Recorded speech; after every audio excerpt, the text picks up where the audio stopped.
Title of this conference is Reclaiming the Right to Education for the Indigenous Peoples of Sindh. While our second session will be a book launching ceremony of a book. The name of that book is Mahigir and Socialist Muhim, or the Socialist Revolution. It is written here in my book that is social. Well, so it's our practice that we start our events with a beautiful voice of Shablati Bhatai. In this regard, I would like to request a beautiful voice, Mr. Naim Shah, to please come and recite a voice. And I hope that you people will enjoy it because he has a lovely voice, a mesmerizing voice. Please welcome him for his encouragement.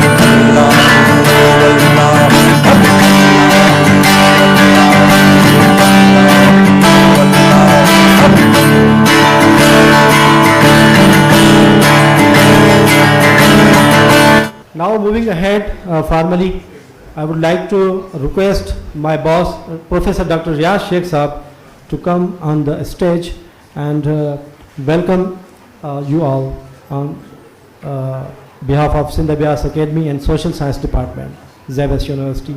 Please welcome him.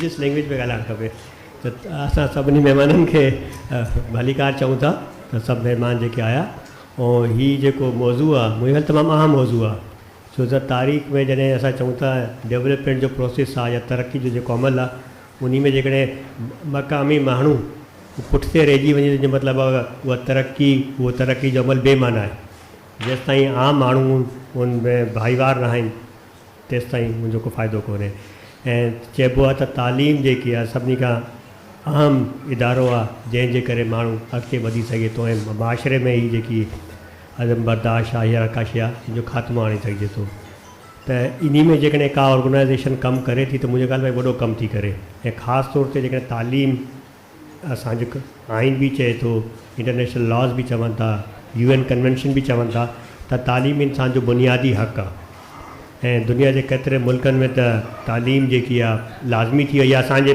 पंहिंजे constitution में ख़ासि तौर ते 8वीं तरमीम खां पोइ त आर्टिकल 25A जेको चए थो मुफ़्त ऐं क्वालिटी तालीम जेकी आहे हर माण्हू जो हक़ आहे बल्कि न करण ते का अॻिते बाक़ी लॉयर्स वेठा आहिनि तव्हां ॾसींदा त पोइ कॉन्स्टिट्यूशनल ऑब्लिगेशन जी जेकॾहिं भॼकड़ी थिए थी त उन ते कहिड़ी सज़ा हुजणु खपे छा हुजणु खपे इहो पंहिंजे त इन में जेको बि कमु थिए थो मुंहिंजे ख़्याल में इन खे वधाइणु खपे टियों इहो आहे त ख़ासि तौर ते नियाणियुनि जी तालीम हूंदी त कंहिं माशरे में तरक़ी थींदी आहे जेकॾहिं नियाणियुनि जी तालीम कोन थी थिए त पोइ उहा तालीम बि बेमाना आहे छो त सॼो कुटुंब सॼो ख़ानदान जेको आहे औरत जे गिर्द घुमे थो ऐं जेकॾहिं हाणे ख़ासि तौर ते जेकी बोर्ड वारी सूरत हाल आई आहे उन खां 2022 में बोर्ड आई 2010 में बोर्ड आई ऐं सभिनी खां वधीक नुक़सानु रसियो त इहो स्कूल एजुकेशन इंस्टीट्यूट हुया ऐं अॼु ताईं मुंहिंजे ख़्याल में बहाली कोन थी सघिया त हाणे हीअ जेकी सूरत हाल आहे त सुभाणे खां पाणी असां वटि बि पुॼी वेंदो त पोइ छा थींदो त इन में ॾिसणो पवंदो त मुंहिंजे ख़्याल में हीउ वॾो कमु आहे ऑर्गेनाइज़ेशन करे थी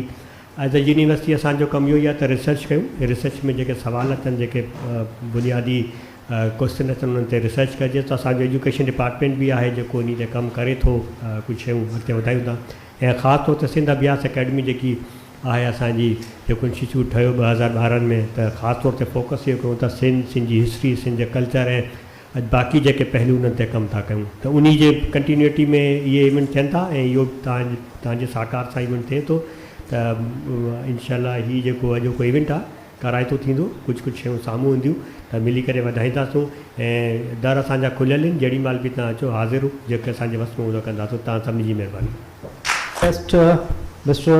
Abdul Wahid, Advocate Abdul Wahid Narejo, to come on the stage and introduce the Sindh Samaji Sath. As I have already told you that we are doing this program with collaboration of Samaji Sat. So please carry on. मां कोशिशि कंदुसि त total जेके बि दोस्त हाज़रीन वेठा आहिनि उनखे पंहिंजी मदरी ज़बान में ई ॻाल्हाइजे त मुंहिंजे ख़्याल में उहो अञा बहितर रहंदो। सो मां शुरूआति कंदुसि पंहिंजे शेर सां त दोदा सोढा सोढा तूं सजी तूं सुपरी थो विड़ी वेरियुनि सां छो पियो थो जंग करी हाणे छॾ कुहारियूं ऐं भाला वेह त गजी कयूं प्रित पचार छो थो ॾी हिन वाहिद खे मयार अच त गजी कयूं हिन वलर जी तुर्त तमार। दोस्तो हिन वक़्तु ताज़ो हिकिड़ो बहस हले पियो पंहिंजे आर्ट काउंसिल में ज़बान जे लाइ हिकिड़ो वॾो माहौल ठही वियो ज़ुबानुनि जो। इन जे करे असां सिंधी माण्हू इन शइ जो शिकार थियो पिया आयो ॾींहुं ज़ुबान जो। जेको बि दोस्त अचे थो उहो असांखे असांजी शनाख़्त जे बारे में ॿुधाए थो त असांजी तव्हांजी शनाख़्त असां तव्हांखे अचे ॿुधाई आहे। सो उन्हनि दोस्तनि खे ॿुधायूं था त बाबा सन 1800 में असां वटि जेके इदारनि ते अॼु तव्हां चओ था इहे सभु इदारा असां ठाहिया आहिनि, इहे ऑलरेडी 1800 में असांजा इदारा ठहियल आहिनि। महिरबानी करे अहिड़े क़िस्म जी गुफ़्तगू करण खां पोइ तव्हां पहिरियों सोचो त सही त असां कहिड़ी जॻह ते किथे बि छा ॻाल्हायूं। सिंध समाजी सत 2022 में असां इन जो बुनियादु रखियोसीं सऊदीया जे अंदरि। कुझु दोस्तनि गॾिजी करे इन जो बुनियादु रखियो जंहिंमें असां दुनिया जे 35 मुल्कनि में इन जा यूनिट खोलियासीं सिंध समाजी सत, जिन में असां चाहियूं पिया त सिंध जीअं साना जो हिकिड़ो इदारो कमु करे पियो अहिड़े ई तरीक़े सां असां सोचियोसीं त हिकिड़े ग्रास रूट ते ज़ुबान पंहिंजी ॿोली पंहिंजे रंग पंहिंजी क़ौम खे कीअं अॻिते अञा वधीक वॾे पैमाने ते माण्हुनि खे ॿुधाइजे। इन जे कारण असां ही सिंध समाजी सत हिकिड़ो इदारो ठाहियोसीं।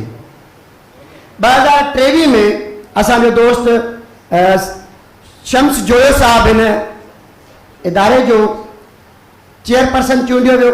2024 जे अंदरि वरी मूंखे इहा शइ ॾिनी वई, मां एज़ 2024 में चेयरपर्सन पूरी सिंध जे अंदरि असां तक़रीबन 18 डिस्ट्रिक्ट में 18 ज़िलनि जे अंदरि असां हिन जा यूनिट खोलियासीं जंहिंमें मुख़्तलिफ़ असां एक्टिविटीज़ शुरू कयूंसीं।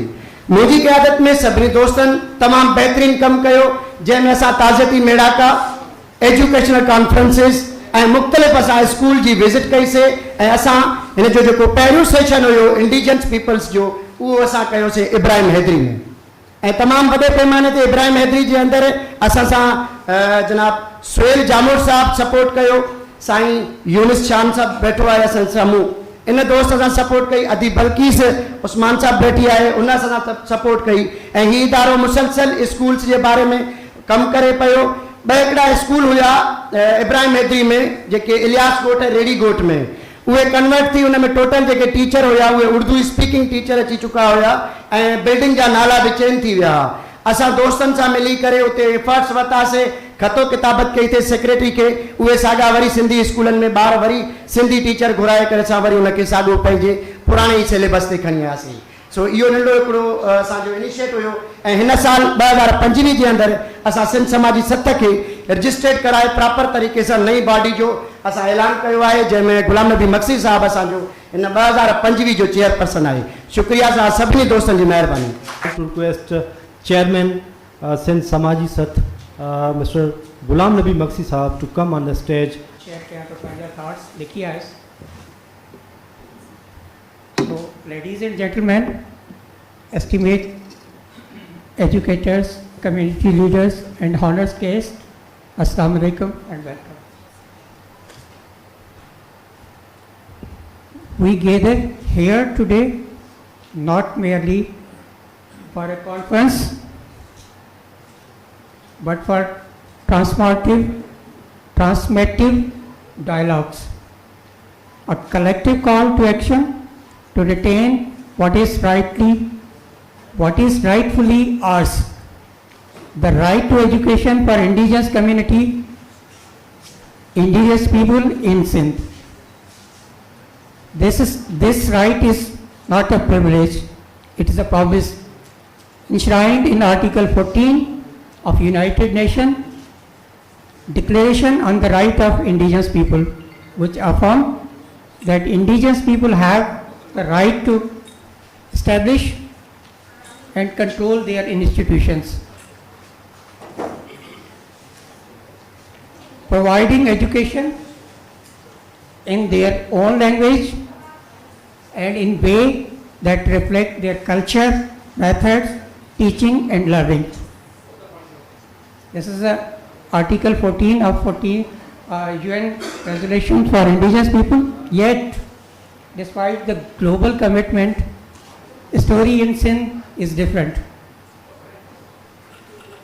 You all very well know that our children faces language barriers, economic constraints and cultural discrimination.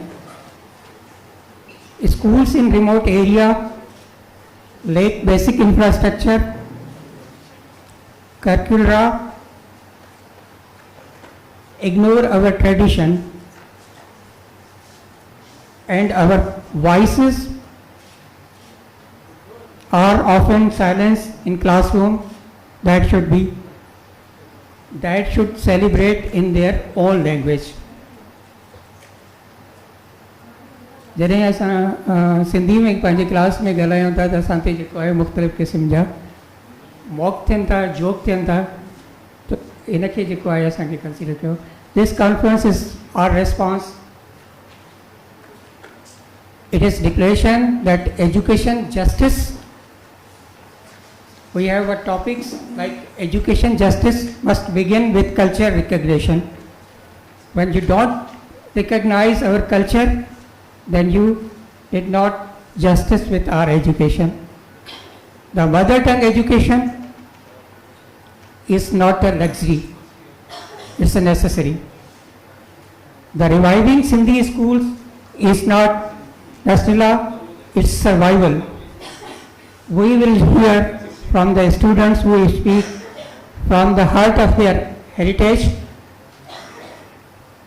We will engage with experts who educate for inclusive policies, and we will conclude with a resolution, a collective commitment to protect education, language and culture for every child in Sindh.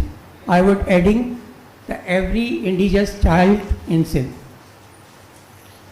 Let us remember, when we teach a child in their own language,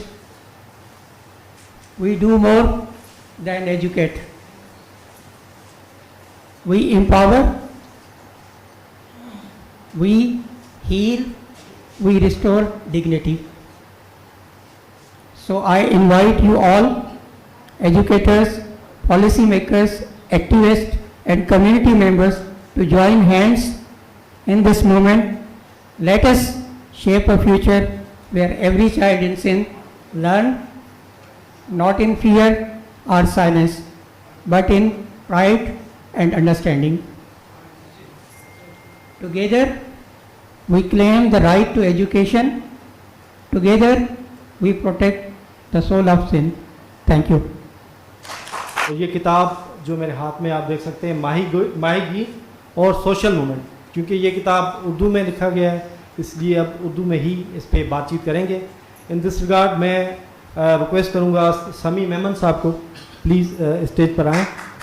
समी मेमन साहब जो famous journalist हैं और president हैं अवामी press club Malir में. और क्या वो चीज़ है जो आपने इस किताब में बताने की कोशिश की है, उसके बाद आप चलेंगे सामी साहब के पास. लेकिन पहले आप अपने किताब का खुद इंट्रोडक्शन करवाएं. इस किताब के लिखने के मकासद क्या हैं, ये ख्याल आपको क्यों कैसे आया?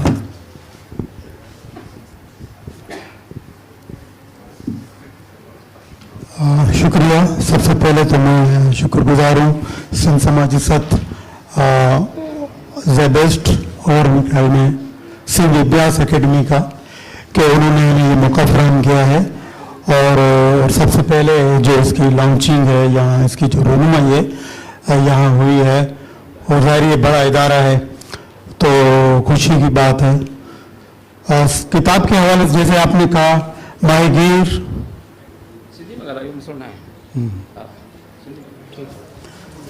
महिरबानी लतीफ़ रावानी साहब. तो हिन किताब जे हवाले सां ईअं चवंदुसि त जीअं त दुनिया में मुख़्तलिफ़ सोशल मूवमेंट्स हलनि थियूं, पंहिंजे राइट्स लाइ मूवमेंट्स हलनि थियूं, अहिड़े तरह सां उनमें कुझु आउं जॾहिं मिसाल ॾियां त उनमें जीअं पंजाब में आहे अंजुमन मज़ारिन पंजाब, उनखां पोइ आहे नेशनल फिश वर्कर्स आहे इंडिया में, ऐं श्रीलंका में नास्को जे नाले सां आहे, WFP आहे वर्ल्ड फोरम ऑफ फिशर पीपल, जेको पूरी दुनिया जा जेके माहीगीर आहिनि उन्हनि जो हिकिड़ो फोरम आहे। त हू बि माहीगीरनि जे राइट्स जे लाइ जिदोजहद कनि था ऐं मुसलसल स्ट्रगल कनि था, एडवोकेसी कनि था, कैंपेन कनि था। अहिड़ी तरह पंजाब में सिंधु बचाओ तरला जा जेके दोस्त हुआ जीअं ज़फर लुंडो या अज़हर लाशारियो, खादम आहे, मुश्ताक गाड़ी, ॿिया दोस्त त उहे कनि था। ऐं फिशर फोक फोरम जेका आहे उनजो असां आगाज़ जॾहिं कयो त उहो ख़ासि तौर ते असांजो जेको संद आहे उनमें भूलो भुजो जो जेको इस्तेमालु थियो थिए, जंहिंखे असां चवंदा आहियूं नुक़सानदार रछ, त उहो आंदो त बंगालियुनि हो, पर हाणे असांजी कम्यूनिटी जा माण्हू पाण बि उनखे यूज़ कनि था ऐं वॾा माण्हू जेके आहिनि उहे बि उनखे इस्तेमालु कराईंदा आहिनि। त उनखां असांजो आगाज़ थियो, पर उनमें असांखे घटि कामयाबी थी, छो त उहो थोरो मुतनाज़ा थी वियो, कम्यूनिटी बि इन्वॉल्व थी वई हुई। बहरहाल असां उतां खां फिशर फोक खे अॻिते वधायो ऐं जंहिंमें असांजी ज़ारी लीडरशिप बि मोहम्मद शाह, सईद बरेद साहिबु वेठो आहे, मजीद मोटाणी साहिबु, तालिब कच्छी, फातिमा, लतीफ़ डोरा, मुश्ताक बाबू बुआ, इनमें असां सिर्फ़ु जेको आहे एडवोकेसी ऐं कैंपेन कोन हलाई, पर इन असां इनमें मुख़्तलिफ़ टूल इस्तेमालु कया इनखे कामयाबी लाइ। मिसाल जी ॻाल्हि त तमामु सियासी पार्टी जेके उन्हनि खे असां पाण सां रखियो, गॾु कांग्रेस पार्टियुनि खे बि रखियो, इवन मज़हबी पार्टियूं या जेके NGOs हुयूं नेशनल इंटरनेशनल, ऐं पूरी मीडिया जो इस्तेमालु असां उहो असां सां गॾु उन में ताबन में शामिल आहे। ऐं उन सां गॾोगॾु जेको असां थिएटर, शाइरी, आर्टिकल्स लिखणु ऐं मुख़्तलिफ़ क़िस्म जा टूल जंहिं असांखे कामयाबी ॾिनी। पर उन सॼी वॾी कामयाबी में औरतूं जेके आहिनि उहे सभ खां अॻु में हुयूं ऐं असांजी फ्रंट लाइन हुयूं। उन औरतुनि जे करे असांखे इहो सम्झो त फिशर फोक जी जेका मूवमेंट असां चवंदा आहियूं न सोशल मूवमेंट, उहो कामयाबी सां हमकिनार थी, छो त पुलिस जॾहिं को अटैक कंदी हुई ऐं कीअं जीअं बदीन में ठेकेदारी निज़ाम हो या जेके जज़ीरनि ते उन्हनि आइलैंड्स वग़ैरह ठाहिया पिए दबई की अमार कंपनी जे थ्रू, त औरतूं जो असांजो उन्हनि बचाव कयो, असांखे कामयाबी तरफ़ इहा मूवमेंट खणी वई। उन सां गॾोगॾु मुख़्तलिफ़ टूल आहे, मिसाल कंसल्टेशन मीटिंगूं कयूं, अवामी अदालतूं असां लॻायूं, रैली में अवां ॿुधो हूंदो त फिशर फोक मशहूर ई त रैलियूं थी करे, मुज़ाहिरा थी करे। किताब जे बारे में जेकॾहिं तव्हां हा मां थोरो हा बिल्कुलु किताब जे हवाले सां इहा आहे त हिकु ॿ ॻाल्हि आहे, पोइ मां किताब ते अचां थो। त उन में असां जेको आहे जी किताब सां था ॻाल्हि कयूं त हिन में मुख़्तलिफ़ शयुनि खे रखियो आहे। जीअं मिसाल आलमी मज़दूर तहरीक जेका आहे उन जे तनाज़ुर में फिशर फोक फोरम खे ॾिठो त हू पंहिंजी जिदोजहद पंहिंजे रोज़गार लाइ या मज़दूरनि जे जेको राइट्स आहिनि उनजे डेली वेजिस यानी सैलरीज़ वग़ैरह उन लाइ कीअं कनि था, त फिशर फोक सां उनजी मूं भेटा कई आहे। पंजाब में तुलसा बैराज आहे या ॿिया जेके बैराज आहिनि उते सिंधु सागर सथ, उन ते आर्टिकल मूं लिखियुमि, तमामु प्यारो आहे, तव्हां पढ़ंदो तव्हांखे मज़ो ईंदो। त उनमें कीअं दरिया जा मुतासिरीन ऐं ॿिया जेके माण्हू मुतासिर थिया, तिमिर जो उनमें ज़िक्र आहे बार बार, छो त तिमिर असांजी हिकु लाइफ लाइन आहे ऐं असांजे रोज़गार खे आईंदा बचाइण में तिमिर जो किरदारु ई रहंदो। उनखां अलावा हिन में इटली में असांजो विञो थियो कुल्फी कॉन्फ्रेंस हुई फाओ जे तरफ़ां। तव्हां यकीन करे उते उन्हनि दोस्तनि असांखे चयो त भई जीअं तव्हां फिशर फोक फोरम खे कामयाबु कयो आहे, अहिड़े तरह सां अवां जेको आहे world forum of fisher people WFP इनखे बि ईअं कामयाबु करे ॾेखारियो, त असांखे तमामु घणी ख़ुशी थी। महिरबानी साईं। हाणे असां वटि जीअं त टाइम तमामु मुख़्तसर आहे, ॿ टे शयूं बसि मां 2 मिंट। त हिन हवाले सां कैदी माइग्रेन जो असां तमामु घणो इशू आहे, इंडिया जे सीर किरेक ते गिरफ़्तार थिया थियनि। ऐं हिन में मेन ॻाल्हि जेका हिकिड़ी सुठी लिखी आहे दबे जी बोर्ड आहे, जेका असां वटि बोर्ड आई हुई ऐं पोइ कहिड़ी तरह 1946 में त खोड़ सारियूं ॻाल्हियूं महिरबानी मुख़्तसर करण लाइ। हाणे असां सामी मेमन साहिब ॾांहुं वधूं था त जन हीअ किताबु पढ़ियो आहे यकीनन, ऐं हिन में तनक़ीद जे हवाले सां जेकॾहिं ॻाल्हि हुजे ओवरऑल उहा तव्हां असांजे सामाइन सां शेयर कयो, पर मुख़्तसर जीअं कूज़े में दरिया बंदि कबो आहे कोशिशि इहा कजो, महिरबानी। छाहे हाणे असीं त कूज़े में समुंड खे बंदि करण जी कोशिशि कंदासीं, पर सूरताल हीअ आहे त समुंड असांजे पहुच खां इलाही परे आहे। हिते वेठल जेके बि दोस्त वेठा हुआ उन्हनि खे ख़बर आहे त समुंड ते रहंदड़ माण्हू केतिरा ॾुखिया ऐं तकलीफ़ुनि में आहिनि ऐं जेके हिसास दिल माण्हू आहिनि उहे माण्हू तकरीबन गीतनि जे वसीले पर किताब लिखी बि पंहिंजे मसइलनि खे पटार कनि था। हाणे ताज़ो तालुब कच्छी जो किताबु आयो, उनजी तमामु वॾी वाह वाह थी, इलाही माण्हू पढ़ियो, इज़त ऐं एतिराम मिलियो ऐं उनखां पोइ जस्ट पोइ अयूब शान ख़ासकली जो किताबु आयो आहे। हिन किताब में अयूब शान कोशिशि कई आहे त सोशल मूवमेंट जेका आहे उनखे फोकस करे। तव्हां सभु ॼाणो था त जेकॾहिं फिशर फोक फोरम सोशल मूवमेंट ऑर्गेनाइज़ेशन न हुजे हा त अॼु रुगो NGO हुजे हा। ऐं हिन किताब में अयूब खान कोशिशि कई आहे त 66 जेके लिखणियूं हिन किताब में टोटल, उन मां 8 लिखणियूं त ख़ुदि अयूब शान ते लिखियल आहिनि, जेके मूं बि लिखियूं आहिनि ऐं ॿियनि दोस्तनि बि लिखियूं आहिनि, ऐं 58 जेके लिखणियूं आहिनि उहे अयूब शान जे मुख़्तलिफ़ आर्टिकल मज़मून उन ते आहिनि। तमामु ज़बरदस्त ॻाल्हि आहे, इन सोशल मूवमेंट जो बि ज़िक्र बि कयो आहे। जेसिताईं तनक़ीद जो सुवालु आहे त आउं इहा ज़रूरु ॻाल्हि चवंदुसि त उन्हनि में कुझु मूं नोट कयो आहे, उन में कुझु तारीख़ुनि जूं ग़लतियूं आहिनि ऐं कुझु रवानी जो मसइलो आहे। ऐं हिन जेको तमामु वॾो आर्टिकल लिखियो आहे उहो शायदि सिंध अवामी मार्च जेको थियो जीजी ताहिरा जी फौत खां पोइ जेको थियो उन ते हुन तमामु वॾो आर्टिकल लिखियो, उन में तमामु घणियूं ॻाल्हियूं रहाए वियो आहे। ऐं ख़ुसूसन मूंखे इहा ॻाल्हि चवणु खपे या न चवणु खपे, पर मोहम्मद अली शाह ते घटि लिखियो अथसि, ताहिर अली शाह ते घटि लिखियो अथसि, किथे किथे मोहम्मद अली शाह जो नालो वठणु बि मुनासिबु न सम्झई आहे। त इहे सभु शयूं जेके आहिनि उनखे असांखे काउंट करणु खपे। हिकिड़ो सुठो ज़िम्मेदार दोस्त आहे, मूंखे बि 12 साल as a media coordinator fisher folk में गुज़रिया आहिनि, मूं बि हुननि जे ॾुख सुख में बराबरि जी शरीक थिया आहियूं, जदोजहद कई आहे। मजमूई तौर ते हीअ किताबु निशानदेही करे तो नाइगरनि जे मसइलनि जी ऐं उनजे हल जी तहरीक जे लाइ ॿुधाए थो। थैंक यू, वॾी महिरबानी। हाणे आउं रिक्वेस्ट कंदुसि सिंध समाजी सतह जे सरवान गुलाम नबी मक्सी साहब खे त स्टेज ते अचनि ऐं प्रोफेसर डॉक्टर रियाज़ शेख साहब बि अचनि त जीअं हिन किताब जी मुहबत जे लाइ असां किताब खणी वियूं।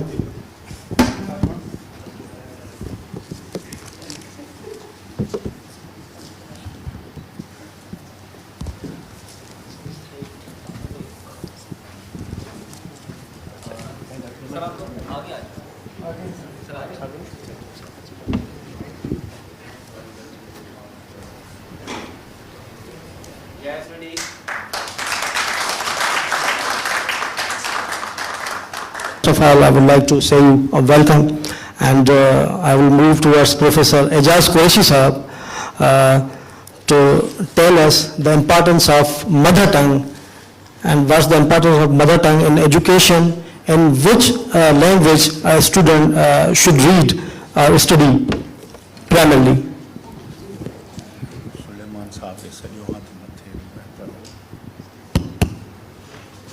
Thank you very much.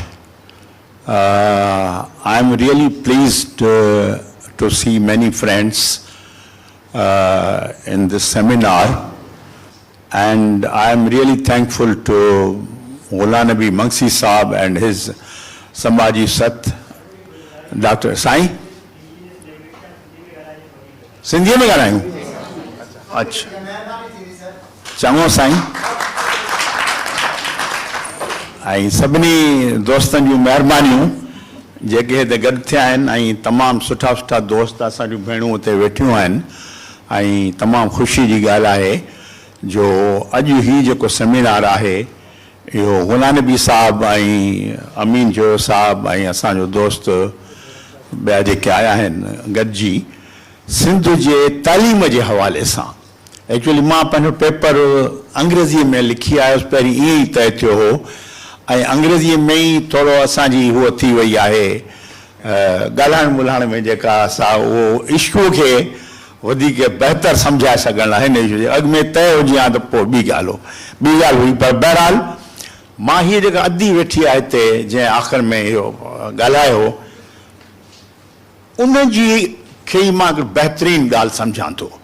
छा जंहिं नमूने हुन हिन ॻाल्हि खे खयो आहे त छा थी रहियो आहे, असां सॼी उमिरि इहो ई कमु कयो सिंधी स्कूलनि लाइ, ॿियनि स्कूलनि लाइ साईं यूनुस महर साहिबु वेठो आहे, अमाला शेख, साईं रावलाणी साहिबु, डॉक्टर सुलेमान साहिबु, असांजो जेको हींअर सिंध में वॾे में वॾो जेको माण्हू अथव उहो डॉक्टर सुलेमान शेख वेठो अथव। तव्हांखे साफ़ मां ॿुधाए छॾियां, जंहिं ही सॼी सिंध खे ऑर्गनाइज़ कयो ऐं सिंध ग्रेजुएट्स एसोसिएशन जी अहिड़ी तनज़ीम तव्हांखे ॾिनई सोचे, ऐं उहो जेको अॼु उन ते असां पाण ई वेठा कमु कयूं, ऐं हीउ जेको ज़ेबिस्ट आहे इहो बि इन ई सोच जो हिकिड़ो पायो पियल आहे, जहिड़े करे अकेली ॻाल्हि आहे। मुंहिंजे भरिसां डॉक्टर तारिक रहीम सुमरो वाइस चांसलर आहिनि, उहे वेठा आहिनि, असांजूं अदियूं जेके आहिनि से एक्टिविस्ट आहिनि हिते वेठियूं आहिनि। त असां जंहिं नमूने सां ॾिसूं था त छा थियो, पाकिस्तान ठहियो 1947 में, 48 में गादीअ जो हंधु कराची खे कयो वियो। घणनि दोस्तनि खे ख़बर हूंदी 48 में ई सभु सिंधी स्कूल कराची मां बंदि कया विया। साईं यूनुस महर साहिबु असांजो सीनियर साफ़ी आहे, साईं महेश कुमार वेठो आहे, सभु दोस्त, लाल मोहम्मद साहिबु आहे, साईं ॿियो पंवर साहिबु आहे, साईं सभु असांजी संगत, गुल मोहम्मद साहिबु सभु वेठा आहिनि। कराचीअ मां सिंधी 1300 स्कूल हा प्राइमरी उहे ख़तमु कया विया। डॉक्टर रियाज़ शेख साहिबु, इहो जॾहिं पाकिस्तान ठहियो त पहिरीं 48 में इहो थियो, 1300 सिंधी स्कूल ख़तमु कया विया। उनखां पोइ छा थियो, इहो ॾिनऊं त बाबा असां स्कूल क़ाइमु कंदासूं ऐं जेको इहे तव्हांजा ख़तमु कोन थींदा।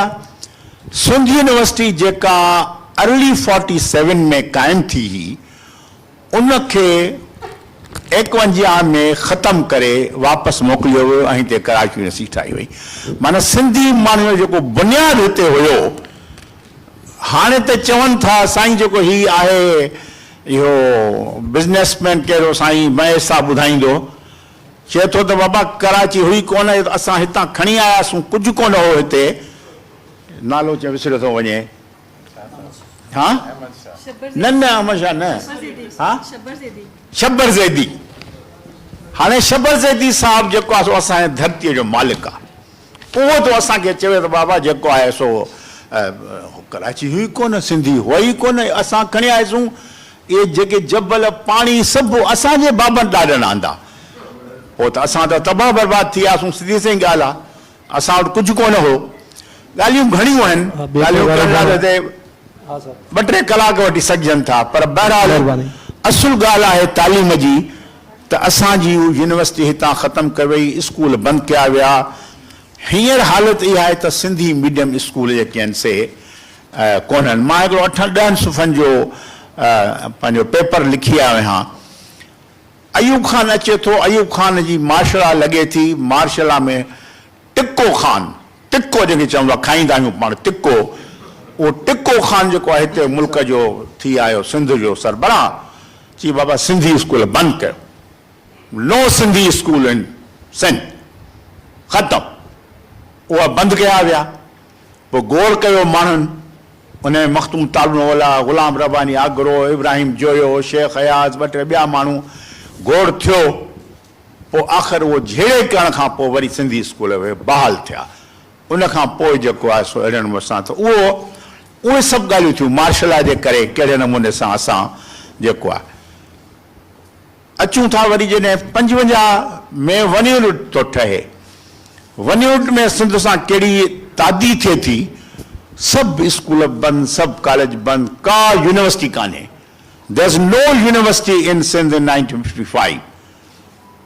पोइ उन खां पोइ जेके आहिनि से इहे अदारा ठहिया आहिनि ऐं उन में जेको आहे सो स्कूल ख़तमु कया विया ऐं नयूं नयूं पॉलिसियूं आंदियूं वयूं। ऐं हींअर बि असांजी सूरत हाल इहा आहे त असां वटि को बि अहिड़ो स्कूल या हीअं कान्हनि। कराची जा सिंधी स्कूल ख़तमु कया विया। सिंध जी ॿियनि वॾी ॻाल्हि इहा आहे त कराचीअ में तालीम सिंधीअ में ॾिनी कोन थी वञे। तव्हां सभु दोस्त वेठा आहियो, तव्हांजा ॿार बचा सभिनि खे पढ़ंदा हूंदा, असांजा ॿार नंढा पोटा पोटियूं ॾोहिटा पढ़नि था।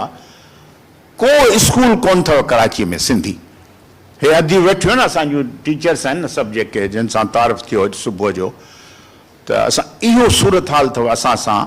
त उन करे असां अॼु जेको ही आहे, ॿी ॻाल्हि आहे हिकिड़ी थींदी आहे मजमूई क़ौमी पैदावार GNP, ग्रॉस नेशनल प्रोडक्ट, ॿी हूंदी आहे ग्रॉस डोमेस्टिक प्रोडक्ट, घरू पैदावार।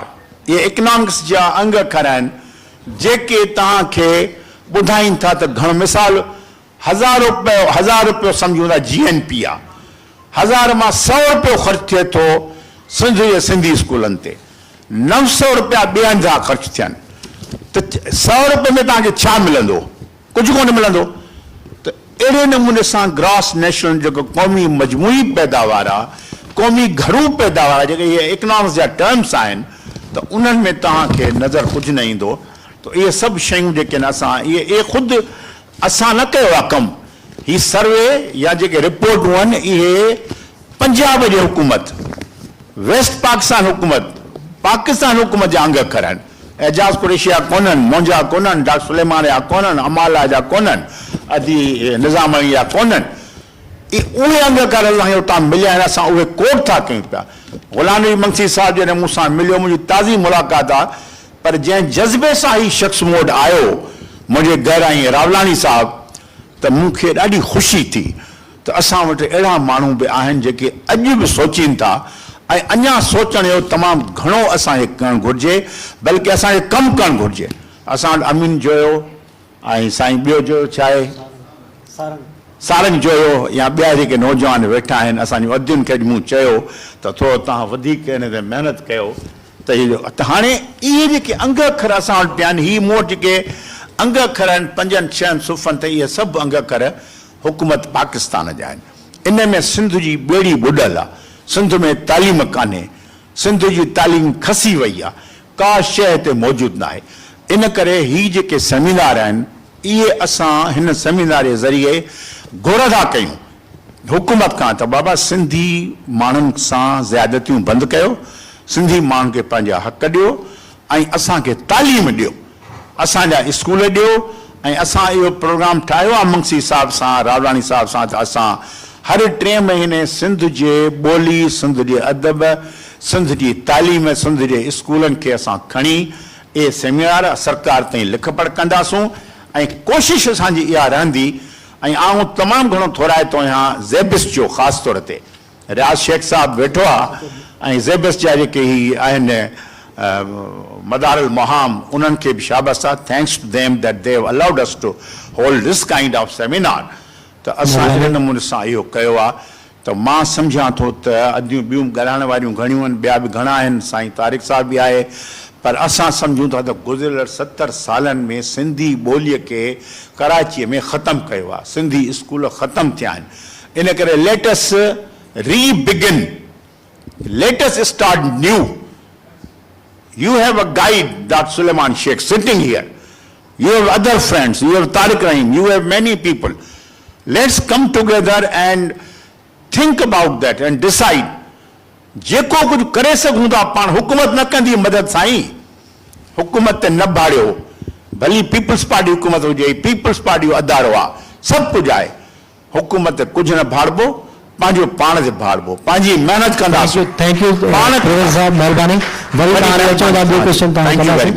हाणे एडवोकेट शाज़िया निज़ामानी साहब खे चवंदासीं पंहिंजे ख़्यालनि जो इज़हार करे। जेको टाइटल आहे असांजो जो reclaiming the right of education, त जेको तालीम जो हक़ आहे उन में कानून छा थो चवे ऐं हिन में कहिड़ी हेल्प करे सघो था तव्हां सिंध समाजी सथ ऐं सिंध अभ्यास अकेडमी जे प्लेटफॉर्म खे ज़हन में रखंदे तव्हां पंहिंजे ख़्यालनि जो इज़हार कयो। थैंक यू अमीन साहब ऐं थैंक यू ज़ैबिस के ॾाढो हिन क़िस्म जी डिस्कशन ॾाढो इम्पॉर्टेंट आहे जेको न पियो थिए, ऐं तव्हां सभिनि जी महिरबानी जो कम अज़ कम इहा डिबेट शुरू थी वई आहे त असांजी जेका नेटिव लैंग्वेज आहे, जेके असां इंडिजिनियस माण्हू आहियूं, त उन्हनि जो जेको बेसिक राइट आहे, जो फंडामेंटल राइट आहे, जेको असांजो आइन चए थो, जेका असीं ॻाल्हि करियूं पिया त लीगल असीं कहिड़े तरीक़े सां करे सघूं था। असांजो आइन जेको आहे, जेका शुरू में इंट्रो में शेख साहब ॻाल्हि कई त असांखे आर्टिकल 25A चए थो त जेको फंडामेंटल राइट आहे हर ॿार जो, त हुनखे एजुकेशन फ्री ऐं क्वालिटी एजुकेशन मिलणु खपे। आइन असांखे गारंटी ॾेई छॾी हुनजी पंहिंजी राइट जी एजुकेशन जे हवाले सां। उन सां गॾोगॾु जॾहिं 18th अमेंडमेंट आई त उन में इहो हो त हाणे सूबनि जी अथॉरिटी आहे, सूबनि खे पावर आहे, त हाणे हू पंहिंजी सूबे खे नज़र में रखी करे पंहिंजे सूबे जी डायनेमिक्स खे रखंदे करे पंहिंजी एजुकेशन पॉलिसी खे डिज़ाइन कनि, उन में जेके असांजूं नीड्स आहिनि, असांजे पंहिंजे कल्चरल, जेके पंहिंजे हिस्टोरिकल, उन्हनि खे मद्देनज़र रखंदे करे असांखे अहिड़ो जेको असांजो करिकुलम या टेक्स्ट बुक डेवलप कया वञनि जेके उन ॿारनि जे फ्यूचर ऐं connecting to our history and background उनखे कयो वञे। त उन खां पोइ असांखे इहो हिकिड़े तरीक़े सां असांखे पंहिंजो राइट उहो असां अचीव कयो 18th अमेंडमेंट खां पोइ। इन खां असां सां गॾु इहो बि आहे त इन खां पोइ जॾहिं असांजो इंटरनेशनल ॾिसूं था त जेको ह्यूमन राइट्स जो जेको आहे, ह्यूमन राइट्स इंटरनेशनल कन्वेंशन्स आहिनि, उन में क्लियरली चयो वियो त mother tongue is universal right. त इहो असां जेका असीं डिमांड करियूं था, इहो को पॉलिटिकल को नैरेटिव कोन्हे, इहो असांजी का अहिड़ी का उहा डिमांड कान्हे जेका आइनी ऐं क़ानूनी जेके फ्रेमवर्क आहिनि असांजे जेके नेशनल ऐं इंटरनेशनल, उन्हनि फ्रेमवर्क जे बिल्कुलु एन मुताबिक़ आहे जेको असांखे UN जो इदारो चए थो त तव्हांजो हक़ आहे हर ॿार जो त हुनखे पंहिंजी मादरी ज़ुबान में तालीम ॾिनी वञे।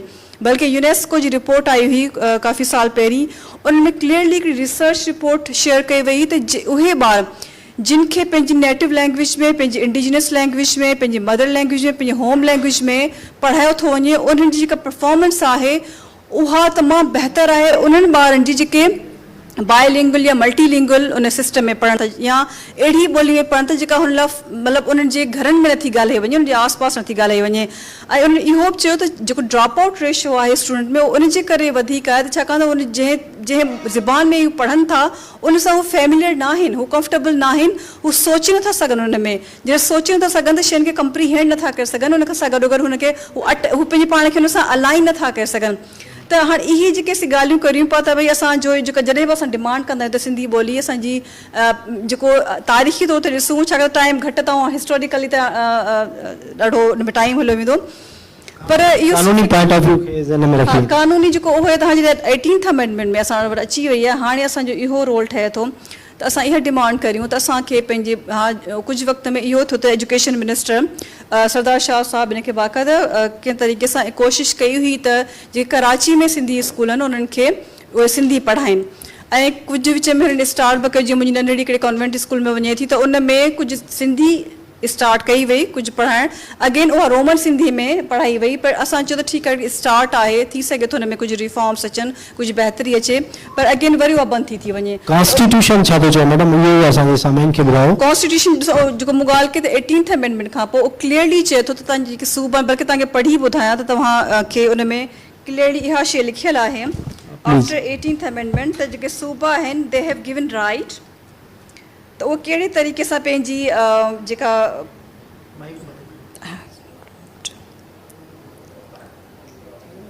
हाँ इन में इहो थो चवे त is defined by law after 18th amendment, following the 18th amendment to the constitution, which also made education a provincial subject. Now it's a provincial subject. The constitutional rights serve as the basis for provincial governments to enact legislation and develop plans to ensure children receive quality education, and the decision to use child's mother tongue as the medium of instruction.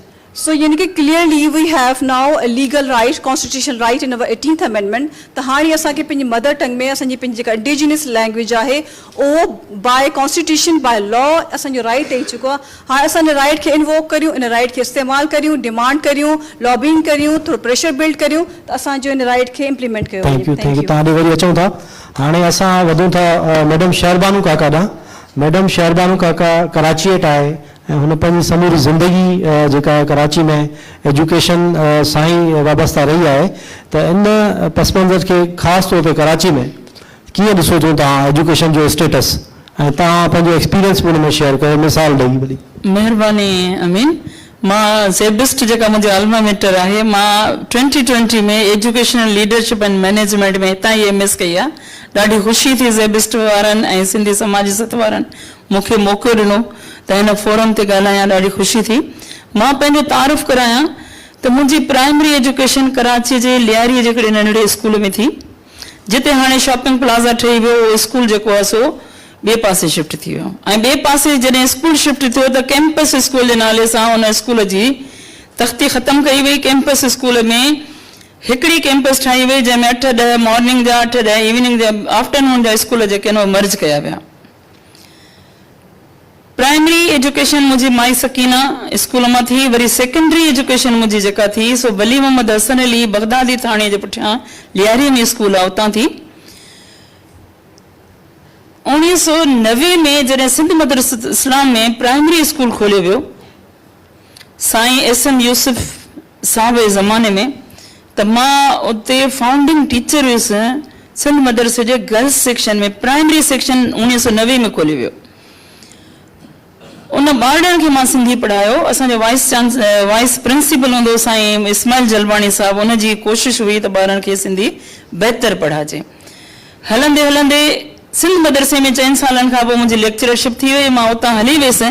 पोइ ख़बर पई त सिंध मदरसे में जिते 250-300 ॿार हूंदा, गुलशन हदीद खां न्यू कराची खां वठी जेके ॿार असां वटि ईंदा हुआ सिंधी पढ़ण लाइ, गुलशन हदीद खां सुबुह जो 5 लॻे ॿार निकिरंदा हुआ जेके 8 लॻे असां वटि सिंध मदरसे में पहुचंदा हुआ उन्हनि जी सिंधी मीडियम जे ख़ातिर। मुंहिंजा 4 नंढड़ा भाइर भेण हूंदा हुआ, उन्हनि खे मां मारीपुर जी आहियां। अनीस जीअं ॿुधायो, अनीस फातिमा जीअं ॿुधायो त मलीर जी में कीअं एजुकेशन आहे। मुंहिंजी एजुकेशन मुंहिंजो रिहाइश मारीपुर में हूंदी, उतां मां उन्हनि 4 भाउ भेणनि खे वठी ईंदी हुयसि। 2 बसूं बदिलाए सिंध मदरसे में सिंधी मीडियम एजुकेशन उन्हनि जी थिए। ईअं न्यू कराची खां सुरजाणी खां अलाए किथां किथां सिंधी ॿार ईंदा।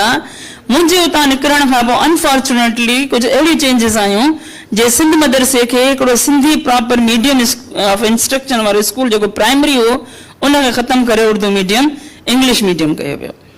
अलम इहो हुयो त एनजेबी स्कूल सिंधियुनि जो हिकिड़ो तमामु वॾो स्कूल हो जिते छोकिरियूं ऐं छोकिरा नंढा ॿार शागिर्दाणियूं ऐं शागिर्द पढ़ंदा हुआ। उहो बि कुझु पंहिंजनि जे ई कोताहियुनि जे करे, कमज़ोरियुनि जे करे, सुस्तियुनि जे करे, नाअहलियुनि जे करे उहो स्कूल जेको आहे सो हली हली हली नेठि धारनि जे ॿियनि जे हथनि में हलियो वियो। हींअर सिंधी उते एज़ अ सब्जेक्ट पढ़ाई थी वञे पर सिंधी मीडियम ऑफ इंस्ट्रक्शन कान्हे। त इहा सूरत हाल आहे। मारीपुर में हॉक्सबे वारे पासे जेके बि ॻोठनि मां मालूमात कराई, मुंहिंजो जेको पंहिंजो सेकेंडरी स्कूल जंहिंजो मां हाणे तस्करो कयो, उते बि हिन वक़्तु सिंधी मीडियम सेकेंडरी स्कूल आहे। वली मोहम्मद वली मोहम्मद केरो हसन अली आफंदी जंहिं सिंध मदरसो क़ाइमु कयो उनजो फर्ज़ हूंदो वली मोहम्मद। त उन स्कूल में बि हींअर जेको आहे सो उर्दू मीडियम आहे, माना सिंधी मीडियम ख़तमु कयो वियो। माफ़ कजो, हॉक्सबे ॾांहुं मारीपुर ॾांहुं जेके बि स्कूल आहिनि, हाणे हिते जेका बि डिस्कशन थी उन में हिकिड़ी शइ जी ज़रूरत हुई त इंडिजीनियस माण्हू आहिनि केरु। इंडिजीनियस में सिर्फ़ु मल्हार कम्यूनिटी न आहे। कराची जी इंडिजीनियस कम्यूनिटी खे तव्हां ॾिसंदो त कराचीअ में कच्छी बि रहनि था, कराचीअ में मेंघवाड़ बि रहनि था, रणछोड़ लाइन तव्हां ॾिसो, मारीपुर तव्हां ॾिसो, होॾां मलीर ॾांहुं तव्हां ॾिसो, हिते रहनि था। इन्हनि जा ॿार जेके आहिनि मदर टंग जॾहिं सिंधी ॿोली में जॾहिं तालीम ॾिनी वञे थी मदर टंग में, त मार्जिनलाइज्ड कम्यूनिटीज़ खे चांस मिले थो, इंक्लूसिव एजुकेशन थिए थी। उहे ॿार बि उते अचनि था ऐं अची उन्हनि में पढ़नि था स्कूलनि में। ली मार्केट में हिकिड़े स्कूल में मां प्राइमरी एजुकेशन ॾींदी हुअसि, उन स्कूल जो नालो हो हसन मल्टी ओजा। त इहे हिंदुनि जा जेके बि स्कूल हुआ लियारीअ में, कराची शहर में पखड़ियल हुआ, उन्हनि स्कूल क़ाइमु कया। उहे स्कूल सभु जा सभु उन्हनि जूं महिनतूं जेके तारीख़ी स्कूल हुआ महिनतूं उन्हनि जूं ख़राबु कयूं वयूं, उन्हनि जा नाला ख़तमु करे उन्हनि खे मर्ज कया विया। कैंपस स्कूल, क्लस्टर स्कूल, फलाणो फलाणो फैंसी नाला ॾिना विया। रिज़ल्ट में छा थियो, असांजा सिंधी मीडियम स्कूल जेके आहिनि करंट सिचुएशन मां ॿुधायां पई सफ़र करे रहिया आहिनि। असांजो ॿार जेको आहे तालीम खां महरूम आहे। आगा खानी असांजी टीचर्स जेके वली मोहम्मद हसन अली में जॾहिं मां मैट्रिक कई हुई, आगा खानी टीचर्स असांजी हूंदियूं हुयूं इस्माइली, उहे सभु सिंधियाणी हूंदियूं हुयूं। का ठटे जी हुई, का खारादर जी हुई, का पुराणी लालू खेत जी हुई। उहे टीचर्स जेके आहिनि असांखे तालीम ॾींदियूं हुयूं ऐं सिंधी ॿोलीअ में तालीम ॾींदियूं हुयूं। महिरबानी मैडम। त हाणे उन्हनि जी बि उन्हनि खां शनाख़्त खसी वई आहे, उहे बि पंहिंजे ॿारनि खे सिंधी न पिया पढ़ाइनि। इहो अलमियो आहे। असांजी इहा डिमांड आहे सभिनी खां त सिंधी ॿोली जी तालीम जेका आहे न सिंधी माण्हुनि जो बुनियादी हक़ आहे, मक़ामी माण्हुनि जो बुनियादी हक़ आहे, उन्हनि खे तालीम ॾिनी वञे। तव्हां वरी अचो था मैडम। हाणे मिस ज़ैनब उस्मान ॾांहुं हलंदासीं। मिस तव्हां पहिरियां त सामाइन खे ॿुधायो त तव्हां एजुकेशन सां केतिरे अरसे खां लाॻापियल आहियो ऐं प्राइवेट सेक्टर में बि तव्हां पढ़ायो आहे ऐं हाणे पब्लिक सेक्टर में पढ़ायो पियो। छा फ़र्क़ु तव्हांखे महसूसु थिए थो ऐं छा थियणु घुरिजे? Assalamu alaikum everyone. First of all, I am very much thankful to Sindh Abhyas Academy and Sindh Samaji Sat due to these both NGOs, I'm here to talk in front of you people. अच्छा आदा जन तमामु मतिलबु हिकिड़ो important question कयो आहे असांजी society जे हवाले सां. तो बेसिकली जीअं सर जन असांखे ॿुधायो त वाकई गवर्नमेंट जेको आहे न, बेसिकली गवर्नमेंट असांजो सेक्टर उन असांजी तालीम खे सपोर्ट कोन कई आहे.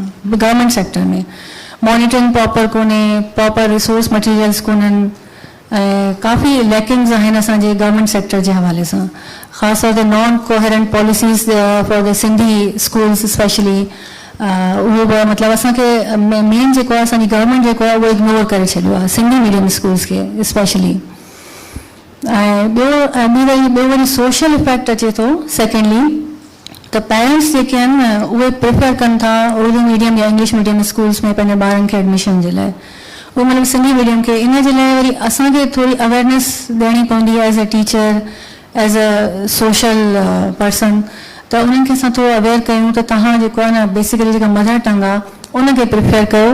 उन सां एक्चुअली पेरेंट्स इहो सोचींदा आहिनि त असांजा ॿार अगरि सिंधी मीडियम में वेंदा त उन्हनि जो को फ्यूचर कोन थींदो, इवन प्रोफेशनल लाइफ में बि उहो अॻिते कोन वधी सघंदा. मतिलबु थोरी मैंटेलिटी या थिंकिंग जे हवाले सां उन्हनि जी डाइवर्जन जी ज़रूरत आहे.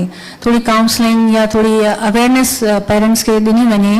उहो असां रोल हर हुन में कंडीशन में अदा करे सघूं था. जीअं एज़ अ टीचर अगरि एडमिशन्स असां वटि अचनि था त इन केस असां ॾिसूं था त उहे सिंधी आहिनि, सिंधी फैमिली आहे, त असांखे उन्हनि खे गाइड करणु खपे, असिस्ट करणु खपे, मोटिवेट करणु खपे त उहे पंहिंजे ॿारनि खे सिंधी मीडियम में एडमिशन कराइनि इंस्टेड ऑफ इंग्लिश या उर्दू मीडियम स्कूल्स में, छो त उहे बहितर तरीक़े सां सम्झी सघनि था. जीअं असांजा ॿिया जेके स्पीकर्स आहिनि उन्हनि बिल्कुलु ईअं ई फरमायो आहे त इहे सिंधी मीडियम में मतलब पंहिंजी मदर टंग में बेसिकली जेका आहे मदर टंग उहा मोस्ट इम्पॉर्टेंट आहे फॉर द लर्निंग पर्पस. बहितर तरीक़े सां ॿार पंहिंजी मदर टंग में ई सम्झी सघे थो. बेसिकली साइंस सब्जेक्ट्स आहिनि जेके उनखे बिल्कुलु उर्दू या इंग्लिश में एतिरा कोन क्लियरली सम्झ में ईंदा जेतिरा उहो पंहिंजी मदर टंग में सही तरह सां सम्झी ऐं अॻिते वधी सघे थो. महिरबानी, थैंक यू. हाणे असां प्रोफेसर डॉक्टर तारिक रहम साहब ॾांहुं अचूं था जेको IT जो एक्सपर्ट आहे. पाण मूं इंट्रोडक्शन में तव्हांखे ॿुधायो त 3 डिग्रियूं आहिनि साईं वटि. त आर्टिफिशियल इंटेलिजेंस या कंप्यूटर साइंस असांजी कहिड़ी मदद करे सघे थो हिन दौर में, असांजे ॿुधंदड़नि खे तव्हां ॿुधायो साईं. पहिरीं ॻाल्हि त महिरबानी तव्हांजी, तव्हां मूंखे घुरायो. इन सवाल खे जवाब खां पहिरीं 2 ॻाल्हियूं मां जेको ॿुधियूं उहो इजाज़त हुजे. साईं एजुकेशन तमामु ज़रूरी आहे.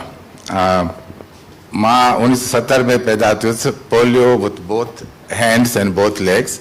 अगरि अॼु एजुकेशन न हुजे त मां अॼु हिते न वेठो हुजां. त असांखे सम्झणु घुरिजे त एजुकेशन हिकिड़ी इम्पॉर्टेंट शइ आहे. कमिंग टू असां 3 क़िस्म जी, साईं मां IT ते अचां थो, 3 क़िस्मनि जूं सिंधी फैमिलीज़ रहनि पियूं हिते. इहो मुंहिंजो अंदाज़ो आहे, रिसर्च करण लाइ मां तयारु वेंदासीं. हिकिड़ा 25% ताईं जेके घर में सिंधी बि ॻाल्हाइनि था, सिंधी लिखनि बि था, सिंधी पढ़नि बि था.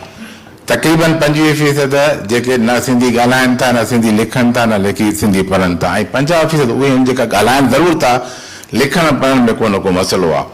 हाणे अचूं था त AI ऐं अच में AI खां पहिरीं असांखे सम्झणो पवंदो त कहिड़ो टूल आहे जेको असां हिन वक़्तु सभिनि जे जेके बि आइडियंस वेठा आहिनि उनजे हथ में आहे. उहो हिकिड़ो मोबाइल फ़ोन, स्मार्ट फ़ोन हथ में पियो आहे. इन स्मार्ट फ़ोन ते जेके बि तव्हां करणु चाहियो था टूल्स वग़ैरह सभु अवेलेबल आहिनि. हाणे सिंधी हिकिड़ी ज़ुबान आहे, उन में ॻाल्हायो वञे थो, लिखियो वञे थो. हिकिड़ा कुझु यानी मसइला पैदा थिया आहिनि. मां पहिरियों तव्हांखे मसइला ॿुधायां थो, पोइ मां अचां थो त सॉल्यूशन ते कीअं थींदो ऐं कहिड़ा टूल असांखे फ़ाइदो ॾींदा. मसइलो इहो आहे त असां हिकिड़ो त सिंधी लिखण वारा जेके सिंधी सुर तख़्ती लिखणु घुरिजे उन्हनि उर्दू रोमन खे ऑक्युपाए कयो आहे. त उहो अल्फ़ाबेट ABC करे. अच्छा, अंग्रेज़ी जो हाल ख़राबु थी वियो आहे. माना अंग्रेज़ी ज़ुबान जेका अंग्रेज़ जेके पढ़ंदा उहे GOOD जी जाइ ते जॾहिं SMS कनि था GUD था लिखनि. ख़ुशी, मां घणनि पढ़ण लिखण जा मैसेज पढ़िया. ख़ुशी जो वाव गुम थी वियो सिंधीअ में, खैन शीन ऐं ये ख़ुशी डायरेक्ट. त ख़ुशी लफ़्ज़ कीअं लिखिजे उहा बि कंहिंखे ख़बर कान्हे. इहे प्रॉब्लम सम्झी हाणे मां चवां थो साईं जे जवाब ते. साईं माफ़ु कजो, असां उस्ताद आहियूं, असांखे पहिरियों माहौल ठाहिणो पवंदो. जी हाणे अचूं था टूल्स. हाणे साईं जॾहिं असां लिखूं था, असांजूं तक़रीबन कुझु अख़बारूं सिंधी जूं ऑनलाइन आहिनि. उन्हनि में चंद अख़बारूं टेक्स्ट बेस्ड आहिनि ऐं मेजॉरिटी अख़बारूं इमेज बेस्ड आहिनि। हाणे थोरो इहो सम्झणो पवंदो इमेज ऐं टेक्स्ट में कहिड़ो फ़र्क़ु आहे। इमेज हिकिड़ो फोटो आहे जंहिंखे उन लाइ असांखे वरी हिकिड़ो ॿियो सॉफ्टवेयर खपे जेको उनखे OCR चऊंसि जेको उनखे वरी कन्वर्ट करे, त डायरेक्ट टेक्स्ट असां वटि तमामु घटि आहे। सिंधी ड्रामा सिंधी प्रोग्राम्स जेका TV ते अचनि था उन्हनि जो को बि यानी टैक्स बेस आहे ई कोन, या कंहिं TV चैनल ते या कंहिं सिस्टम में तव्हां आहियो त ट्रांसलेशन थी सघे त उहा बि मुमकिन न आहे, त सिंधी टैक्स लिखियो ई कोन थो वञे। त असां वटि जेको लिखंदड़ मटीरियल आहे ऐं जेका किताब बि मौजूदु आहिनि उन में मेजॉरिटी ऑफ किताब जेके आहिनि उहे स्कैन बेस आहिनि। मां ख़ुदि हिकिड़ी किताब saranji.com मां ख़ुदि मेंटेन कंदो आहियां, इस्लामी किताबनि सिंधी सभु मां स्कैन करे रखिया, छो जो मूं वटि त PDF फाइल आई कोन। हाणे जेतिरी सिंधी असांजी घटि आहे इंटरनेट ते ओतिरा असांजे लाइ प्रॉब्लम्स आहिनि, ओतिरा असांखे मुश्किलात थींदियूं सभई जेके टूल यूज़ करण जे लाइ। टूल यूज़ करण लाइ हाणे टूल्स कहिड़ा आहिनि, असां हाणे साईं हुयो साईं सां मुलाक़ात थी हिकिड़ी प्रेज़ेंटेशन में मां हिकिड़ो टूल यूज़ कयो जंहिंमें ट्रम्प बि मुंहिंजी तारीफ़ पियो करे, ऐलान मस्क चयो त मां ऐं सुमरो गॾिजी असां मास्टर्स कई आहे। हाणे उहो सभु कुझु चवे पियो, पर हाणे छा मां हुन खां सिंधी ॻाल्हाए सघां थो? न, छो जो मूंखे सिंधी लैंग्वेज जी एक्सेप्टेंस कान्हे। सिंधी जेको शुरूआति थी सिंधी जी अगरि ॾिसूं त एपल कंप्यूटर ते थी, जेकी फॉन्ट मुंहिंजे ख़्याल में अब्दुल करीम सुमरो साहिबु ठाहिया। उनखां पोइ असांजो तव्हांजो ज़ेबिस्ट जो हिकिड़ो साथी हुयो, मुंहिंजो जूनियर हुयो पंहिंजो मुर्तज़ा अब्बासी, उन सिंधी में पहिरियां फॉन्ट्स ठाहिया जेका IBM कंप्यूटर ते, उनखां पोइ फॉन्ट्स वधी, उनखां पोइ साईं भुरगरी साहिब जा फॉन्ट जेका यूनिकोड ते आया उन हिकिड़ो इनकलाब आंदो। उनखां पोइ हाणे असांजी मोबाइल डिवाइस कंप्यूटर ते असां सिंधी आराम सां लिखी सघूं था ऐं जेका पढ़ी सघूं था। हाणे सिंधी अगरि मां थोरो तव्हांखे थोरो हिकिड़ो ChatGPT आहे, DeepSeek आहे, ॿिया ॿ टे मां हिननि सां कचहरी कंदो आहियां। मां हुननि खे चयो त अंग्रेज़ी में हिकिड़ी पोइट्री ठाहे ॾे, तव्हां यकीन कंदव मां पोइट बि आहियां त 100% हिकिड़ी परफेक्ट पोइट्री निकिती। मां जो उर्दू में ठाहे, उर्दू में हुन ठाही त 70 to 80% मूंखे लॻो त हा हिनखे थोरो मां ठीकु कंदुसि त पोइट्री सही थी वेंदी, मुंहिंजी बि थी वेंदी, कंहिं ख़बर ई कान पवंदी कंहिंजी आहे। सिंधी पोइट्री जॾहिं मां हुन खां जनरेट कराई त सिंधी पोइट्री जनरेट सही न थी सघी, न रदीफ़ हो, न काफ़ियो हो, न वज़न हो, न बहर हो। हाणे इहे आहिनि टूल जेका असां अॼुकल्ह यूज़ कयूं पिया, जेके असांखे फ़ाइदो ॾेई सघनि था रिसर्च में, पर उन्हनि में सिंधी ज़ुबान में कमु तमामु घटि थियल आहे। असांजो जेको कॉर्पसिस आहिनि उहे साईं ॾोचे साहिबु सुठो कमु कयो आहे, पर उहे बि कुझु हज़ारनि में आहिनि। असांखे मटीरियल सॼो खपे थो लखनि में करोड़नि में, त जीअं असांजी ज़ुबान खे AI टूल सम्झी सघनि ऐं उन तां उनखे जेको आहे सो सही ऐं जेका आहे सो परफेक्ट रिज़ल्ट ॾेई सघनि। हाणे मां अगरि तव्हां हिन खां पोइ वेंदासीं गॾिजी मां तव्हांखे कंप्यूटर हिन ते पंहिंजे मूं वटि टूल आहे, सिंधी ॻाल्हाईंदो, सिंधी हू ॻाल्हाईंदो, सिंधी अहिड़ी ॻाल्हाईंदो जेकी सिंधी प्योर आहे ई कान। उन में थोरो कच्छी नमूनो बि लॻे थो मूंखे, थोरो अमेरिकी बि लॻे थी, थोरी इंडियन सिंधी बि लॻे थी, त उहा अलाए कहिड़ी सिंधी आहे, मूंखे पाण मां बि परेशान आहियां त कहिड़ी सिंधी हिन सिस्टम खे ॿुधाई वई आहे। मां अॼुकल्ह थोरो रिसर्च खां थोरो ॿाहिरि आहियां, पर ज़ाहिर ॻाल्हि एडमिन वर्क आहे त उनखे अञा असांखे करिणो पवंदो। त टूल्स अवेलेबल आहिनि, टूल्स जेको टूल्स हूंदा आहिनि हिकिड़े सही इस्तेमाल जे लाइ, टूल्स खे असां नॉर्मली रिसेप्शन जे लाइ इस्तेमालु था कयूं पिया, टूल्स सभु अवेलेबल आहिनि, लेकिन असांजी अवेलेबिलिटी ऑफ सिंधी लैंग्वेज तमामु घटि आहे, उनखे असांखे वधाइणो पवंदो। उनखे वरी तव्हां नेक्स्ट राउंड में डिस्कस करे सघूं था कीअं वधाइजे। अदी शादिया खां आहे सुवाल त 18 अमेंडमेंट खां पोइ जेको आहे त जेको एजुकेशन डिपार्टमेंट आहे उहो सूबे जो थी वियो आहे, उनमें जेको आहे त सिंध गवर्नमेंट हिन वक़्तु ताईं जेको आहे तव्हां ॻाल्हि कई सरदार शाह थोरी कोशिशि कई, छा कामयाबी थी आहे, उनमें छा थियो आहे? हिकिड़ो सुठो स्टेप इहो थियो त कुझु जिन न पे पढ़ाई बिल्कुलु जवाबु ॾेई छॾियो त असांखे न आहे सिंधी पढ़ाइणी, त उन्हनि जी रजिस्ट्रेशन खे बि ख़तमु कयो वियो, कैंसिल कयो, पर असांखे उहो जेका क्वालिटी जेका सिंधी जी पढ़ाई थी वञे उहा कंप्रोमाइज़ थियल आहे। उन में असांखे सुठा टीचर हिते अपॉइंट थियणु खपनि, उनजी बाक़ाइदा ट्रेनिंग थियणु खपे। सो इहो हिकिड़ो सिर्फ़ु तव्हां मूंखे हिकिड़ो मिंट ॾिजो, हिकिड़ी एडिशन करे छॾियां त असां वटि ॾाढी रेज़िस्टेंस ईंदी आहे असांजे पंहिंजे बाक़ी ॿियनि ॿोली ॻाल्हाइण वारनि खां, त बाबा छो असांजी त ॿोली जेका क़ौमी ॿोली फलाणी ॿोली आहे त उहा छो न। असांजे हा त असीं आस पास पंहिंजे नेबरहुड में ॾिसूं त असांजी इंडिया में हिन वक़्तु आइनी तौर ते जेके 20 खां 22 ॿोलियूं आहिनि जेके आहिनि से ऑफिशियल लैंग्वेजिस आहिनि, ऐं उन्हनि खे हाणे जेका हिन जी 2020 वारी जेका एजुकेशन पॉलिसी आई इंडिया जी, उन में ॾाढो स्ट्रिक्टली बाय आइन बाय लॉ उनखे इहो चयो वियो आहे त जेके तव्हांजा जेके मदर टंग आहे उहो फर्स्ट प्रायोरिटी हूंदी तव्हांजे पंहिंजे ॿार खे पढ़ण में, उन खां पोइ तव्हांजी सेकेंड लैंग्वेज तव्हां इंग्लिश जी हूंदी। हाँ जीअं जेके साउथ ऑफ इंडिया आहे उनजी वॾी हिकिड़ी स्ट्रगल हले पई नॉर्थ इंडिया सां, त बाबा तव्हां जॾहिं चओ था त असांजी ट्राइलिंगल हुजे त पोइ असां चूज़ कंदासीं त असांजी पंहिंजी नॉर्थ इंडिया साउथ इंडिया जी जेका पंहिंजी ॿोली आहे तेलुगु हुजे कन्नड़ हुजे उहा हुजे, ऐं इन खां पोइ असीं इंग्लिश चूज़ कंदासीं। हा जेका असां हिते हिंदी फोर्स कई वई त पोइ असां इहो कंदासीं त पोइ असांखे नॉर्थ में तव्हां असां जेके तेलुगु खे पढ़ायो वञे, पोइ असां छो इन शइ खां महरूम थी था वञूं, असांजी ॿोली छो न उहा इम्पोर्टेंस। नेपाल में 2015 वारो जेको आइनी अमेंडमेंट आई आहे उन में 2015 वारे आइन में नेपाल में मतिलबु हाणे स्टेट गारंटी करे थी त असां ज़िम्मो खणूं था त असांजे जेका नेपाल में 126 जेके ॿोलियूं आहिनि से ऑफिशियल ॿोलियूं उन्हनि खे करार कयो वियो आहे, उन्हनि खे मदर टंग वारो दर्जो ॾिनो वियो आहे, त उहे 126 ॿोलियूं उन्हनि खे हाणे कंहिं न कंहिं तरीक़े सां तव्हांखे मदर टंग में पंहिंजे ॿार खे पढ़ाइणो आहे, उहे 126 ॿोलियूं उते हेॾो वॾो जेको आहे सो वॾी हिकिड़ी लार्ज स्केल ते कमु शुरू थी वियो आहे। साॻी तरह बांग्लादेश आहे, बांग्लादेश में बि आइनी तरमीमूं आहिनि, उते बि चयो त बाबा जेका ॿार जी मदर टंग आहे उनखे उन में पढ़ायो वेंदो। असां वटि एॾी वॾी रेज़िस्टेंस अचे थी त न हीअं न थींदो, हीअ ॿोली रीजनल ॿोली आहे, फलाणी ॿोली जेको असांजे लाइ वफ़ाक़ लाइ थ्रेट आहे, सो जेको पॉलिटिकल नरेटिव ठाहे वियो आहे उनखे असांखे ब्रेक करणो पवंदो, असांखे ॾाढो लाउडली ऐं ॾाढो असर्टिवली असांखे इहो हाणे डिमांड करणी पवंदी त सिंध जो ख़ितो आहे उहो असांजो 5000 साल पुराणी तहज़ीब आहे, असांजी ॿोली का हाणे जी ॿोली कोन्हे जंहिंखे माना तव्हां जेको अहसान जो उते तव्हां कंहिं स्कूल में शुरू करे छॾियो पर इहो।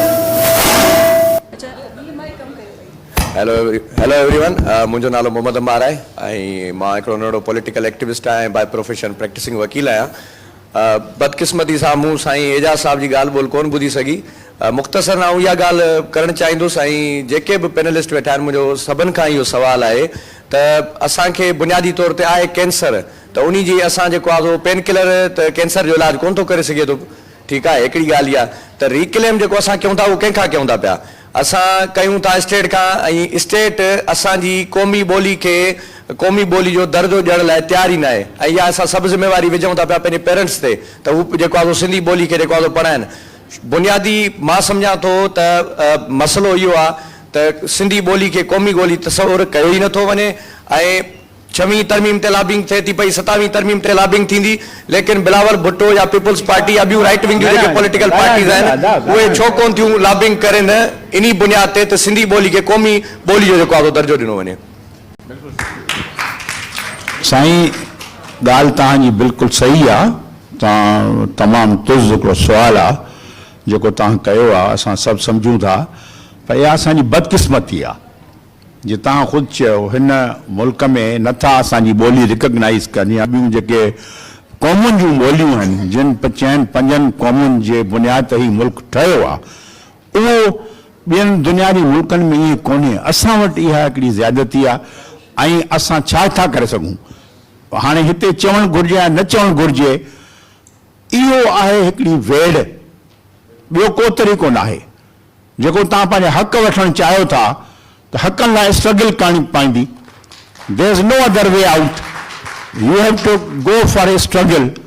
अमानुल्लाह शेख वेठो आहे, असांजो दोस्त पॉलिटिकल एक्टिविस्ट आहे, जंग शुरू थो करे हाणे जल्द, त अहिड़े क़िस्म जूं ॻाल्हियूं आहिनि। असांखे यूनिस महर साहिबु अहिड़े असांखे विढ़णो पवंदो अदा पंहिंजे हक़नि जे लाइ, ॿियो को तरीक़ो कोन। हक़ माना पाणे जंग कोन कंदासूं, पर असां पंहिंजो केस रखी महज़ ते उहो असां ॿुधाईंदासूं असां हीउ करिणो आहे। मुंहिंजी गुज़ारिश इहा आहे। डॉक्टर सुलेमान शेख साहब खे तकलीफ़ ॾींदासीं। डॉक्टर सुलेमान शेख साहब बेसिकली सिगा जो बानी ऐं असांजे इदारे जो बानीकार, उनखां अलावा साईं पंहिंजी सॼी ज़िंदगी जेका आहे उहा ज़ेबेस सिंध ग्रेजुएट एसोसिएशन ऐं ॿियनि इदारनि खे ॾेई छॾी। साईं अॼोकी हिन कॉन्फ्रेंस जे बारे में तव्हां पंहिंजे ख़्यालनि जो इज़हार कजो ऐं वोट ऑफ थैंक्स।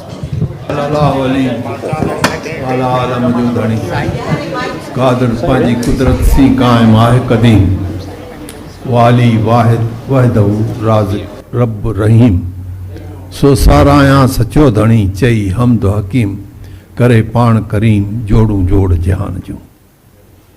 अॼु तव्हां हिते सिंध अभ्यास अकेडमी जे प्लेटफॉर्म ते असांजे सिंधी समाज साथ सां गॾिजी जिन ख़्यालनि जो इज़हार कयो आहे से बेहद इज़त वारा आहिनि ऐं असां सभु इन मक़सद लाइ हिते गॾु थिया आहियूं।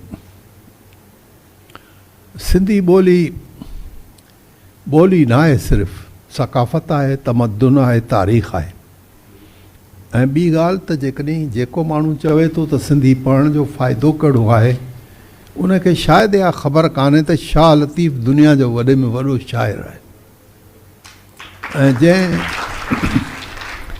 जंहिं माण्हू शाह लतीफ़ खे न सम्झो उहो सिंध खे नथो सम्झी सघे, पर आउं चवंदुसि इंसानियत खे नथो सम्झी सघे, छाकाणि लतीफ़ साईं इंसानियत जो शाइर हो। इन करे असां लाइ इहा ॿोली बेहद मुक़दस आहे। असांखे इहो ख़्यालु रखणु खपे, असांखे पाण पंहिंजे ॿारनि खे सिंधी मीडियम में पढ़ाइणु खपे ऐं पढ़ाइणु घुरिजे। हाणे हिते प्रैक्टिकल तकलीफ़ूं आहिनि। कराची वॾो शहर आहे ऐं सिंधी आबादी जेका आहे सा हाणे सॼे शहर में फैलियल आहे। डिफेंस खां वठी सूरजानी टाउन ताईं, गुलशन हिजरी ताईं तव्हांखे सिंधियुनि जा ॻोठ, सिंधियुनि जा आबादियूं नज़र ईंदियूं। ऐं एतिरा स्कूल कोन्हनि, ऐं जेके स्कूल आहिनि से मुख़्तलिफ़ हंधनि ते आहिनि। सरकारी स्कूलनि में इंतिज़ामकारीअ जा मसइला आहिनि। इन जे करे असां जंहिं स्टैंडर्ड जी ॻोल्हा पिया कयूं सो स्टैंडर्ड पूरी तरह नथो मिले। ॿी ॻाल्हि इहा आहे त प्राइवेट स्कूल हिकिड़ो त पंहिंजे पॉलिसी तहत ठहनि था ऐं ॿियो त उन्हनि जी फ़ियूं तमामु ॻरियूं आहिनि जेके असीं भरे नथा सघूं। सो इन करे असांखे पंहिंजो मैकेनिज़म ठाहिणो पवंदो। असां इन ते तजुर्बो कयो आहे। ऐं इहा ॻाल्हि ईअं कोन थो चवां, हवा में कोन पियो कयां। सिंध ग्रेजुएट एसोसिएशन कराचीअ जे ॻोठनि में सिंधी मीडियम स्कूल शुरू कया आहिनि। सिंधी इंग्लिश मीडियम असीं उन्हनि खे चऊं था, असां अंग्रेज़ी बि पढ़ायूं था, सिंधी पढ़ायूं था, उर्दू पढ़ायूं था, पर ॿार सिंधीअ खां पंहिंजो कमु शुरू करे थो नर्सरी खां वठी। ऐं हिन वक़्तु 3 वॾा स्कूल असांजा कमु कनि पिया, जंहिंमें गुलशन हदीद में असांजो प्राइमरी स्कूल बि आहे, सेकेंडरी स्कूल बि आहे, 2 स्कूल। ऐं सचल ॻोठ में असांजो प्राइमरी खां सेकेंडरी ताईं, इंटर ताईं स्कूल आहे, तमामु वॾो स्कूल आहे। असांजो पंहिंजो आहे, असां पंहिंजी बिल्डिंग ठारायूं आहिनि। इहे सभु असांजा पंहिंजा स्कूल आहिनि। उनखां पोइ हींअर बचियल ॻोठ में असांखे PPL जे मदद सां स्कूल जी तमीर थी वई आहे ऐं स्कूल असीं हलायूं था पिया। इन खां सवाइ असां सिंध ग्रेजुएट एसोसिएशन खे government of Sindh public school Gadap ॾिनो आहे, जंहिंमें 650 ॿार पढ़नि था पिया। छोकिरा छोकिरियूं पढ़नि थियूं, रेज़िडेंशियल आहे, छोकिरियूं पढ़नि थियूं, छोकिरा पढ़नि था। ऐं कराची जे ॿाहिराड़ीअ में आहे, उन में कराची जे सभिनी स्कूलनि जा सुठे में सुठा ॿार असां वटि अचनि था ऐं उहे सरकारी स्कूलनि मां अचनि था। असीं उन्हनि खे मैच्योर कयूं था ऐं उन्हनि खे मथे वठी था अचूं पिया। त इहे नंढा तजुर्बा आहिनि। बराबरि इन जो को वॾो इम्पैक्ट अञा नज़र कोन थो अचे, न को चई सघिजे थो। पर चवण जो मतिलबु आहे त जेकॾहिं कोशिशि कजे त असां सूरत हाल खे तब्दील करे सघूं था। अहिड़ी का बि ॻाल्हि कान्हे जेका न थी सघे।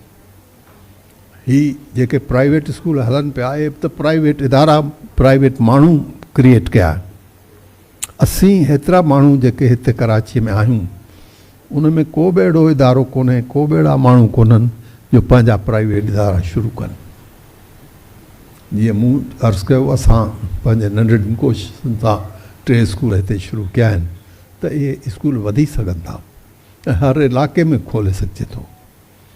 सो इन करे मायूसीअ जी ॻाल्हि कान्हे।